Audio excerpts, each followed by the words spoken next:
région du continent, elle s'inscrit dans le réseau économique, social et culturel. La diaspora africaine est-elle solidaire? C'est le terme d'aujourd'hui.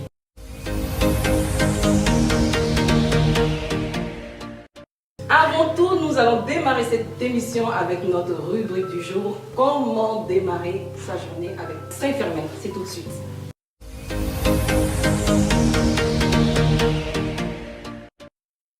Si je te vends au prix d'Adjamé, on ne t'achètera pas au prix de Sokosé. C'est un proverbe louchi ivoirien.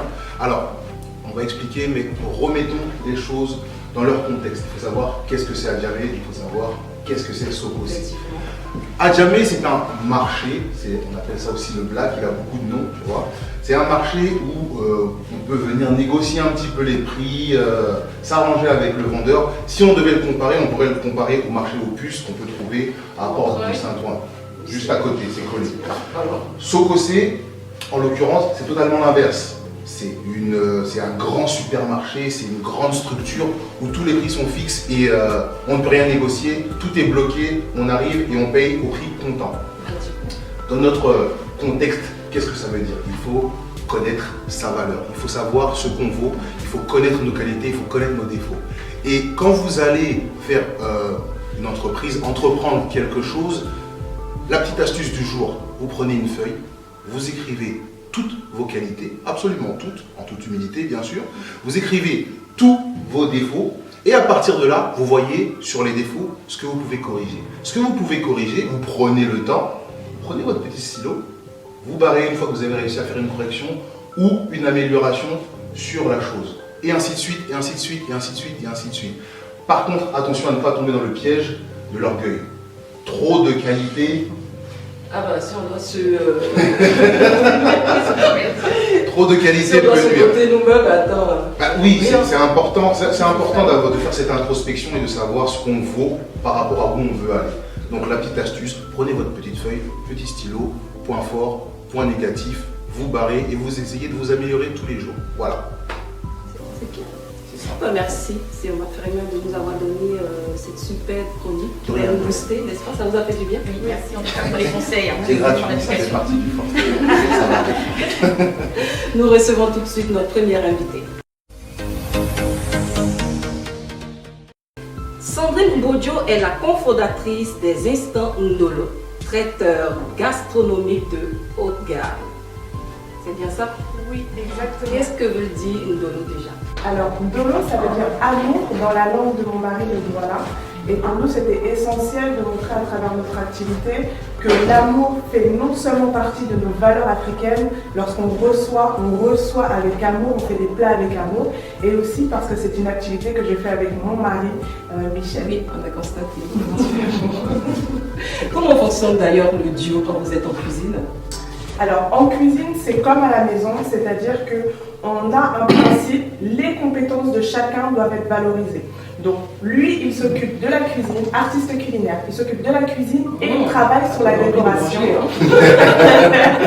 Un mari cuisinier, c'est parfait. Effectivement, je pense que ce sera dans ma liste. Alors, moi j'ai une petite question par rapport à ça. Est-ce que vous avez des spécialités spécifiques à chacun, votre mari et vous-même? Oui, effectivement. Donc lui, vraiment, c'est la cuisine et la décoration. Et moi, je m'appelle chef d'orchestre parce que j'aime organiser, j'aime planifier.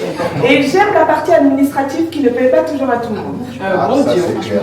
Ah, vous avez trouvé le bon match. C'est ça, on est complémentaires. Bravo. Ça match avec votre partenaire, parce que travailler avec son partenaire, ça ne devrait pas être trop évident. Enfin, quels sont les avantages, les inconvénients? Est-ce que vous pouvez un peu nous dire comment ça se passe en général? Alors au final, ça se passe bien parce qu'il y a une chose qui est simple en restauration. Le chef, c'est le chef. Donc quand je suis en cuisine, je l'appelle chef et je respecte cette hiérarchie-là parce que c'est le chef qui donne le là. Donc j'accepte juste de recevoir entre guillemets mes ordres du chef. Mais bien évidemment, dès qu'on arrive, on arrête les activités. Je reprends Parlez-nous de vos concepts. Alors aujourd'hui, on a 4 concepts afro-gastronomiques qui s'adaptent aux besoins de nos clients. Donc on a un concept spécifiquement pour les couples qui s'appelle Ndolo en duo. On propose de créer une bulle d'amour au couple autour d'un menu gastronomique d'exception. Nous avons également le Ndolo à domicile. Donc on vient, une prestation de chef à domicile, on vous apporte le restaurant gastronomique avec la décoration, les bons petits plats chez vous. Une idée. Voilà. Ndolo sur mesure, c'est l'expérience gastronomique événementielle. Donc là, on co-construit avec nos clients la prestation qui non seulement va rester dans vos mémoires, mais aussi dans les mémoires de vos invités. Et le petit dernier, c'est le Cook with Ndolo, donc cuisiner avec amour, qui est une expérience gastronomique participative. Vous allez cuisiner avec le chef votre menu gastronomique pour connaître ses secrets de cuisson. Ah bah c'est magnifique ça, comme projet, c'est intéressant. Moi, ça m'a ouvert l'appétit. Du coup, j'ai envie de demander quel est le best-seller, le truc qui marche à chaque fois, le truc qui est commandé le plus souvent, le truc, voilà, le truc qui fait marcher la boîte. Alors aujourd'hui, c'est le Ndolo en duo. Tout simplement parce que les couples... célibataires. Le Ndolo en duo parce que les couples ont besoin de se retrouver. Mais après, le Ndolo sur mesure, c'est de tout. Donc on fait des défilés de mode, on fait des anniversaires, on fait des baptêmes, on fait des mariages, on fait un peu de tout. Donc aujourd'hui, c'est nos deux concepts qui fonctionnent le plus. Et quels sont vos futurs projets? Alors, aujourd'hui, en parallèle de tout ça, on a un événement spécifique qui s'appelle Chop and Chill. Donc là, c'est un événement gastronomique familial. Pourquoi on a mis ça en place? Parce qu'en fait, on s'est rendu compte que nos clients n'ont pas toujours des événements organisés. Il n'y a pas toujours des baptêmes, des mariages ou autres. Donc l'idée, c'était de dire, on crée un événement qui permette à chacun de pouvoir goûter aux prestations d'un chef, et surtout des animations, puisque même aujourd'hui, par exemple, ce que je porte, ce sont des personnes que j'ai rencontrées dans le cadre de la Chop and Chill. Donc c'est on mange bien, on s'amuse ensemble et surtout on crée un réseau. Exactement. Et vous avez une d'autres dates de vos événements? Oui, bien sûr. La prochaine date, c'est samedi prochain. Et après, on essaye d'en faire une par trimestre. Parce que c'est vrai que quand on est traiteur, les week-ends sont vite remplis. Donc on essaye de faire au moins une par trimestre et on prend uniquement 20 adultes pour pouvoir facilement faire des animations. Parce que le but, c'est pas qu'il y ait trop de monde et qu'on puisse pas connecter. La connexion, c'est hyper important. Et comment on fait pour vous joindre d'ailleurs? Alors aujourd'hui, on a un Instagram, les instants Ndolo, tout attaché.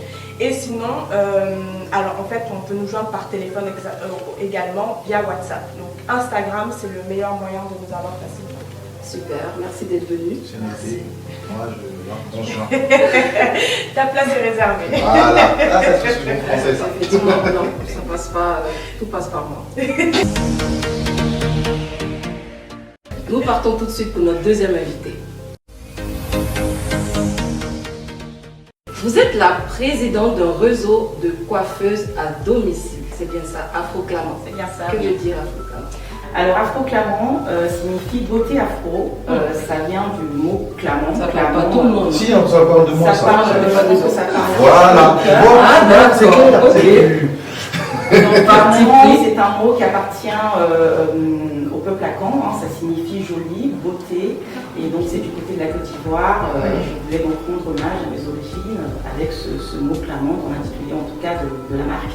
Donc, vous avez une idée déjà de coiffeuse à domicile? Alors, moi, j'ai vécu une mauvaise expérience du côté de Strasbourg-Saint-Denis, dans un des salons de coiffure de la capitale de Paris. Et malheureusement, mon histoire n'est pas un cas isolé. Autour de moi, il y a des amis, des collègues qui m'ont dit qu'ils ont vécu aussi ce même type d'expérience. Tous étaient victimes. Bon, en tout cas, parfois ça se passe bien, mais moi, dans mon cas, c'était un jour, je me retrouve dans un salon insalubre. Les sièges étaient vétustes, le matériel aussi. J'ai attendu plus d'1 heure pour me faire coiffer. Et pourtant, j'étais contente de ma coiffure. La coiffeuse, je lui ai même demandé si elle pouvait venir chez moi pour les prochaines fois me coiffer. Elle ne le faisait pas à l'époque. Et au fait, ce qui n'avait pas marché, c'était l'expérience client. Et donc du coup, suite à cela, j'ai décidé de créer Afro-Clamant, mettre en relation les meilleures coiffeuses et les clients qui ont du mal à trouver, en tout cas, des salons de qualité, surtout en région parisienne, pour se faire coiffer à leur domicile. D'accord. Et quels sont vos services? Alors, nous sommes spécialisés dans les coiffures afro, dreadlocks, extensions, tissage, les tresses, les vanilles, on coiffe aussi les enfants. On a des coiffeuses qui sont très patientes, il faut beaucoup de patience pour ça. Et donc, nous avons trouvé lors de notre étude de marché qu'il y avait un besoin d'avoir un service pour la décoiffe en SAV. Et donc, on a mis en place un service décoiffe. simple, offrir en tout cas une prestation au domicile des clients pour défaire les tresses et défaire les lissages. Il faut le contexte. Il faut faire et défaire. Et voilà, et c'est un gain de temps pour nos clientes, ça évite de se retrouver avec des cheveux cassés parfois. Plus de cheveux du tout. Hein. Plus de cheveux, par exemple. Et donc voilà, elles sont contentes et ça se passe bien. Super. Et comment se fait la sélection de vos coiffeuses? Très bonne question. Donc nous aujourd'hui, nous mettons en place en tout cas des entretiens téléphoniques afin de s'assurer que les coiffeuses ont des profils qui correspondent à nos valeurs. Et puis on s'assure de leurs compétences, bien sûr. Tout le monde ne sait pas forcément faire tout type de coiffure afro, parce que c'est très large. On parlait tout de suite de dreadlocks, de tresses, de pose de perruques. Et ensuite, on les envoie coiffer des personnes de notre réseau, des amis, des collègues, qui nous font un retour pour valider l'inscription sur notre plateforme. D'accord. J'allais demander s'il y avait une certification, une sorte de diplôme, mais non, vous vous basez sur le retour des clients. Sur le retour des clients. Il faut savoir qu'encore aujourd'hui en France, le CAP coiffure ne forme pas sur le cheveu crépus et frisé. Donc, il n'y a pas de diplôme, il y a des instituts privés qui proposent des certificats de formation, mais en termes de formation publique, il n'y a aucune réglementation qui oblige à une formation, à un diplôme en tout cas pour coiffer une coiffure afro en France. C'est intéressant ça. Où et comment peut-on réserver si on veut une Alors c'est coiffeuse très simple, il faut aller sur Google, taper Afro Clamant avec un K-L-A-M-A-N, et puis vous trouvez donc la plateforme, vous téléchargez l'application mobile sur Apple Store, Play Store, tout simplement, et puis vous avez des coiffeuses qui sont disponibles. Alors, qu'est-ce qui a été le plus difficile dans la création de l'entreprise, justement? Parce qu'il y a beaucoup de paramètres. Est-ce que la coiffeuse s'est coiffée? Est-ce qu'elle peut se déplacer? Dans tout ça, qu'est-ce qui a été le plus compliqué à organiser pour pouvoir mettre toutes ces personnes en relation? Au début, c'était déjà la crédibilité. Donc, on se lance, de se dire on va créer quelque chose et mettre en place, en tout cas, un réseau. Nouveau, ouais. Oui, quelque chose de nouveau. Parfois, ça étonne. Et puis, certains nous suivent en disant c'est une très bonne idée, il faut continuer. Et puis, trouver des coiffeuses sérieuses. C'est-à-dire qu'aujourd'hui, on a des coiffeuses qui ont les habitudes encore de nos salons de coiffure, c'est-à-dire on coiffe et on part. Alors qu'on peut coiffer et puis débarrasser un peu les résidus de mèche, on peut apporter un service complémentaire et apporter du conseil. Et donc ça, c'était un peu compliqué dans la recherche de coiffeuses, de trouver des excellentes coiffeuses en tout cas. C'est du boulot. Et ça continue. Déjà la sélection, je veux dire, parce que tout le monde s'autoproclame coiffeuse. C'est pas le cas de tout le monde. Et j'ai évité les drames. J'ai eu cette expérience, j'ai fini chauve il y a une dizaine d'années. Donc moi j'y vais plus là-bas et quand j'ai une coiffeuse, je reste avec elle. C'est ça, jusqu'à sa coiffure, jusqu'au jour où on veut changer de coiffure et on a envie d'une autre coiffeuse. Et là, il faut faire appel à Afro Clamant parce qu'on a un panel de coiffeuses spécialisées dans leur domaine. Mais où exactement? Que sur l'île de France? Principalement sur l'île de France pour l'instant. Et après, on espère aller dans d'autres villes françaises. Et aujourd'hui, vous avez à peu près combien de coiffeuses disponibles? Une cinquantaine. C'est quand même beaucoup. Donc vous pouvez couvrir toute l'île de France sans trop de problème. Tout à fait. C'est une nouvelle plateforme en somme. C'est tout nouveau. Exactement. C'est tout nouveau. Ça se développer au fur et à mesure, c'est un peu l'objectif 2020. Exactement. Super, merci d'être venu. En tout cas, on espère pouvoir nous distinguer de la concurrence avec nos services de qualité, notre proximité avec le client et la disponibilité. Et ce qu'on nous propose, vous le savez, avec la mémoire et la qualité de tout complet, quoi. C'est un service complet. Exactement. Qui nous différencie. Super. Oui. Nous allons rentrer tout de suite dans le but du sujet avec la rubrique La bonne méthode et c'est tout de suite.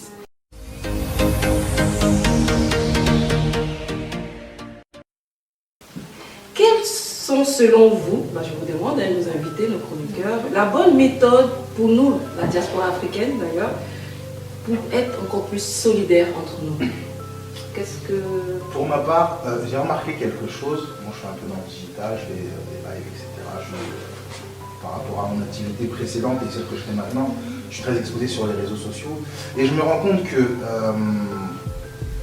le soutien passe vraiment par les réseaux sociaux. Mais, j'ai envie de mettre un petit... un gros mais, moi je dirais. Voilà, un petit coup de... Mais, Il y a une habitude qu'il faut perdre. Vous savez, c'est comme il y a quelques émissions, je dis quand on se lève le matin, il ne faut pas se jeter sur son téléphone tout de suite, c'est des mauvaises habitudes qui font perdre du temps, de l'énergie, etc. La communauté afro a les moyens, a la capacité de se réunir sur un réseau social. Mais aujourd'hui, ce réseau social afro, il n'existe pas encore. Il n'existe pas encore. Malheureusement, je regarde, mais tu vois, il y a beaucoup de disparités, c'est trop spécifique. Okay. Il y a un réseau spécial, il y a un réseau social de la musique, de la coiffure, de la restauration. Alors que, on va prendre il y a quelques années, un monsieur, il s'appelle Mark Zuckerberg, il a dit, moi je vais créer un réseau social. Enfin, il n'a pas spécifié. Et finalement, on s'est tous retrouvés, peu importe nos horizons, peu importe nos origines, on s'est tous retrouvés sur ce réseau social. Aujourd'hui, il y a 80% de la population mondiale qui a ce réseau social-là. Je pense que il faudrait que quelqu'un, moi j'y connais rien, c'est pas mon domaine, sinon je l'aurais fait depuis longtemps. Je pense que quelqu'un devrait se lancer, s'il faut que je participe, moi je participerai sans problème. Quelqu'un se lance, se jette à l'eau, quelqu'un qui s'y connaît, quelqu'un qui a les compétences, qui a la capacité, parce que c'est comme la coiffure, hein. On ne s'improvise pas coiffeur, on ne s'improvise pas, voilà. Quelqu'un qui s'y connaît se lance et nous autres qui sommes influenceurs, je mets des gros guillemets parce que je n'aime pas du tout ce mot-là, nous autres qui avons de la visibilité, je vais dire, il faut qu'on pousse derrière, il faut qu'on soit là, il faut qu'on soit présent, il faut qu'on soit fort, il faut qu'on soit solidaire pour créer cette solidarité. Il faut qu'on soit solidaire à l'échelle de nos activités pour créer cette solidarité au niveau du continent. Et pour ma part, je pense que c'est quelque chose qui est possible et pas si difficile à faire que ça. Avant qu'arrive ce réseau social, est-ce qu'on ne peut pas faire autre chose? Est-ce que vous avez une idée, Sandrine, par exemple, vous qui allez à la rencontre des personnes, même chez eux à la maison, qui rentrent dans leur cocon familial, vous avez une petite idée sur laquelle... Oui, effectivement. Moi, je pense que déjà, la première des choses, c'est s'intéresser aux entrepreneurs de la communauté. Ils ne demandent que ça. Moi, j'ai commencé déjà comme ça, à les rencontrer, même sur les réseaux, poser des questions, ce genre de choses. Et la deuxième des choses que je dis souvent à mon entourage, c'est la stratégie des petits pas. Ça ne sert à rien de se dire que du jour au lendemain, on va tout consommer dans la communauté. Mais c'est juste se dire, par exemple, je vais tester un nouveau savon. Je teste, je l'aime bien, et ce savon, je vais l'offrir à 2-3 personnes de mon entourage. Et je pense que c'est comme ça, petit à petit, parce que les réseaux, c'est bien, mais comme dirait un de mes amis, Tanguy de Bangui, du réseau Black Network, le soutien passe par la caisse. Ça veut dire que si on veut soutenir, il faut mettre l'argent financièrement, et pas en sortant tout son argent d'un coup, mais un savon, un jus, un traiteur, une plateforme de coiffure. Et je pense que c'est comme ça, petit à petit, qu'on va pouvoir montrer l'excellence de nos entrepreneurs dans notre communauté. C'est super comme idée. Et vous, qu'est-ce que vous en pensez? Écoutez, moi je vous suis dans les préconisations, c'est-à-dire qu'il faut déjà regarder l'entourage. Notre communauté, c'est d'abord les frères, les sœurs, la famille, les cousins, les cousines. Quand on a un besoin spécifique, demander est-ce que tu connais une crème ou un savon ou quelque chose qui pourrait me convenir, et puis rester sur les réseaux sociaux. On revient encore à la même chose, les réseaux sociaux qui pourraient nous permettre de rester dans notre communauté et aller chercher les produits dont on a besoin. Et après ça, peut-être aller voir ailleurs, parce qu'on cherche aussi de la qualité, n'est-ce pas? Mais d'abord chercher dans son entourage, dans sa communauté, chercher quelque chose qui pourrait nous convenir avant d'aller consommer à l'autre bout du monde une chose qu'on a de manière ancestrale et authentique, que nos grands-mères consommaient déjà, qui faisaient déjà ses preuves. Voilà. Ce que je retiens surtout de ce qu'on a dit, c'est qu'il faudrait qu'on parle justement de nos prestations, qu'on communique tout ce qu'on fait. C'est très important la communication. Et aussi pouvoir fédérer ce monde-là derrière nous, la diaspora qui viendra soutenir ce noyau-là qui en a besoin. Donc la communication, mais aussi avoir des stratégies digitales, marketing, enfin il y a plusieurs. Franchement, c'est vraiment des choses à appliquer pour pouvoir booster un peu cette fédération. Ça ne vous arrive pas aussi, moi ça m'arrive très souvent, on a une chose entre nous Africains, l'esprit du gratuit. Non? C'est déjà ça, et je pense qui nous fait pas avancer. Déjà quand on a cet esprit-là, c'est pas soutenir, c'est plutôt tuer le projet ou l'activité de l'autre. Ça ne nous arrive pas aussi? Exactement, je pense qu'il y a un problème de mentalité à changer, parce qu'on n'hésite pas à acheter des paires de Nike à 150 €, des chemises de telle marque italienne à tant, alors que en termes de qualité aujourd'hui, pour ma part, l'Afrique n'a rien à envier à personne. la mondialisation fait que les niveaux en termes de qualité, de production sont à peu près équivalents partout. Donc aujourd'hui, il n'y a plus aucune raison de se dire, voilà, je peux faire une marque italienne, une marque, je sais pas quoi. Aujourd'hui, on a tout ce qu'il faut. Donc quelque part, une rééducation en termes de mentalité, arrêter de se dire que tout ce qui est en dehors de l'Afrique. Et il faut qu'on se fasse plus confiance. Il faut qu'on se fasse plus confiance. C'est pour ça que moi, par exemple, j'ai à cœur à chaque émission, avoir une petite touche africaine, tu vois, sur mes vêtements, sur ma coupe, sur quoi. Tu vois, je pousse un petit peu à ma hauteur, mais je fais quand même cet effort pour que, à chaque fois, il y a un petit quelque chose. Et je pense que, comme notre invité a dit, c'est la culture des spas. Un peu que... Je vais pas utiliser tous mes proverbes. Il y a encore des émissions derrière. Malgré qu'il manque de soutien dans la diaspora africaine, il y en a quand même qui ont réussi à s'en sortir. D'ailleurs, nous allons passer tout de suite à notre rubrique, le parcours inspirant avec Bénédicte M. C'est tout de suite.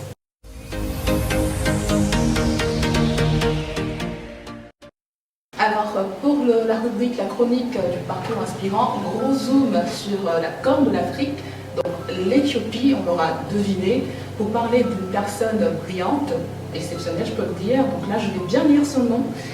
Torte Nyarjijor. Alors, c'est un étudiant en génie électronique. Alors, pour s'intéresser un peu à ce qu'il a fait, il faut aussi fouiller un peu dans sa vie. C'est-à-dire que quand il était petit, il a perdu malheureusement son frère aîné à cause de la maladie, le paludisme, la malaria.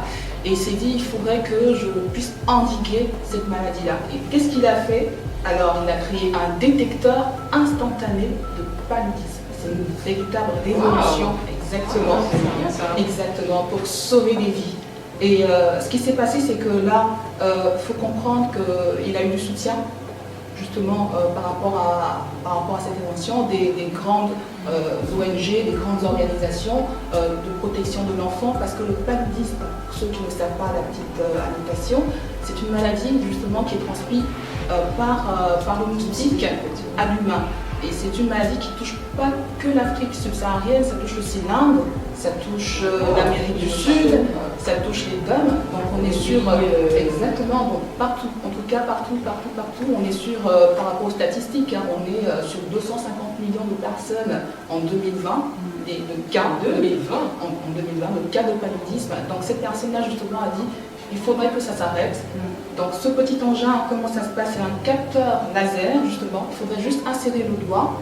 Et lorsqu'on insère le doigt, le capteur laser détecte si le sang contient ou non est infecté du paludisme. Et là, ça permet justement de gérer immédiatement le cas. Parce qu'il y a des diagnostics, exactement, il y a des diagnostics rapides à faire, on gagne du temps, tout à fait. Et justement, c'est une invention à saluer. Et l'Afrique, les Caraïbes aussi font de très belles choses. On a de très bons inventeurs et voilà. Tout à l'heure on parlait de soutien, oui, soutenir nos inventeurs. Exactement. Il faut qu'on se fasse plus. Il faut qu'on se fasse plus confiance et il faut qu'on croit beaucoup en nous parce qu'au-delà, on n'aurait jamais pensé que. Une motivation. Effectivement, c'est très beau projet. Et il est d'où? Éthiopien. Donc il a fait même des études en Éthiopie, à l'université de Dila. C'est vraiment 100% africain. C'est un média africain. C'est clair. Tout à fait. Donc chapeau. Excellent. Merci encore.